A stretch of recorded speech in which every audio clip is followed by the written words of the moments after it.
a new genre being brought into the third dimension. Vikings, witches, dwarves and giants, Jotunnslayer, Hordes of Hel brings Old Norse mythology to survivor-likes with more than just graphics. For any game to make it, their chances of a good review are cut in half if it's not fun in the first 4.8. For a genre known for such simple controls, it's impressive what they get out of the atmosphere. Color palette, music, lighting, and FX. Even at the menus, you get the feel that the game wants to be brutal. Gonna have to take off 1 point for starting out at full volume. At least the intros are short. I'm still deaf, but who needs hearing? There is also an optional data collection pop-up. I've got no problem with the game asking me this. I'm gonna say no, but them asking is much better than what other companies do and try to backdoor this kind of thing. Moving on to the actual game, we first get a character selection, 2 to choose from, 2 more to unlock. Each character looks like they come with some unique passives. But then you also get to choose your main weapon, which also gives you a unique ability. Honestly, this is far more than I'm going to read right off the bat. We can worry about min-maxing later. So we choose the only map available, and easy since hard is also locked, and get right into it. Shockingly, it plays like a survival-like. You move around, auto attacks happen, choose some abilities. The biggest extra bit seems to be these missions, which at first we did not understand was needed to progress, so we ran out of time.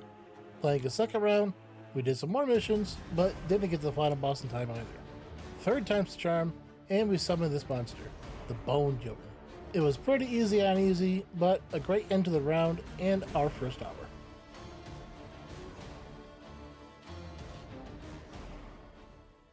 We tried using the Witch on medium and got our first death. As you play the round, you collect gold that is spent on permanent character buffs at the main menu. Starting off fresh on a higher difficulty might have been a bit too much. There is one problem we're having. It's rather hard to see if you're going to get hit or hit someone, especially in melee. I would reckon this has to do with these being 3D assets as opposed to other 2D survivor-likes. You can't tell if you're quite too close and end up taking damage. Vampire Survivors, you have those clean cartoon lines that clearly show where the enemy is not. We might be sacrificing readability for visual design. Or I'm just bad and looking for an excuse. Focusing back on the Berserker, we get to work grinding. Leveling up on the permanent passives is the goal, so getting gold is the main task. On easy, I was a bit worried that the entire game would be too easy, but it does get harder. Choosing the abilities that complement well as what you're upgrading into with the passives is paramount. It does seem that you can either go heavy on your basic attack or heavy on abilities, or try and do a well-rounded build. With enough gold, we're able to put up a fight on the last boss. I'm pleasantly surprised at how well this boss is. I'm not going to say it's on the same level of Path of Exiles 2, but dodging and boss mechanics, the game's definitely headed in the right direction. We take the boss down, unlock the final class and the new map, ready for the next hour. Muspelheim, a land of stone and fire, and these damn green archers whose arrows get lost in the chaos. There are some things that are still hard to read, but for the most part, you can see everything. Our bit earlier about model lines, it's getting better.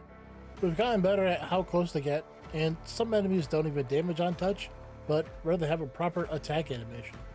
This new map comes with some changes, not only just a new shape, but these thorns that damage and cannons that constantly fire on you until they're taken out. A super fun addition that adds another challenge. Do you take out the guns first, or do you do the quest while they're firing on you? Are those guns going to make that too difficult? Do you have to run all the way to the other side of the map to take care of it? They could have just changed the scenery and the enemies and called it a day, but the additions really kick it up a notch. We do make it to the new boss, the Fire Jotun, but fall to him. So we take out one of the unlocked classes, the Revenant, a bow guy. Holy moly, what a difference. Ranged attacks, high attack speed, piercing shots, and a wolf spirit to help you. Pairing his abilities with Freya, who also give high attack speed, we easily blow through the entire level and die to the boss with about 1 hit left. Brutal. Let's do it again. This same thing will repeat for the next hour. Do well, get to the boss, then die. We went back to the old map and tried that on hard. Definitely not ready for that. It's just a lack of damage output, and my spell selection might not be the best. You get 2 active class spells and 3 god spells to choose from. All of them take passives off the main menu ability pages, so you really only want to take the ones that you put points into. But that also means you're kind of limited on what you could do in a run if you want to try to get far. Comparing against the Vampire Survivors, there is more customization before the match, and while still a good amount of spells and passives to choose from during, a bit more tied to a build once you actually get in. That's fine with me. It drives in the want to get more gold, so accepting harder missions in a run, knowing you're going to fail, just to set up for the next one. With that, we are filled with determination and keep grinding for gold. After doing some tinkering, turns out you can just reset all your skill points for no cost and nothing lost. So we undo everything in the Berserker and pour them into the Revenant, while also doing the same thing to the gods. This, along with actually remembering what skills we wanted to choose and put points in, we slay the Fire Jotun and beat the level. We unlock a new map, Jotunheim, and the new god, Scotty, but that last fight brought our last hour to an end. Jotunnslayer Hordes of Hel took me by surprise. Whenever there's a new genre created by a specific new game, there will always be people who would try and take that new idea and run with it. Doom, World of Warcraft, that armor mod that was the first Battle Royale, auto chess, MOBAs, a good idea should always be explored. And while many of these copies are just blatant cash grabs, some of them set themselves apart. And Jotunnslayer has done the latter. Yep, it's a survivor's like, but it took that core concept and built on it. Jotunnslayer was a ton of fun, and I'm definitely going to keep playing more. There's plenty of stuff still to do, other classes, gods, and maps. It's still in early access, so there is more to come. I can say that confidently as literally while I'm writing this, a new map and event launched. With the short run times, 10 to 15 minutes, it'll probably take over. I've got some time to kill, let's go play a game. Especially being playable on Steam Deck. That was the first 4.8 of Jotunnslayer Hordes of Hel. If you made it to the end, thank you very much. Have you tried the game? Did any of this convince you to give it a go?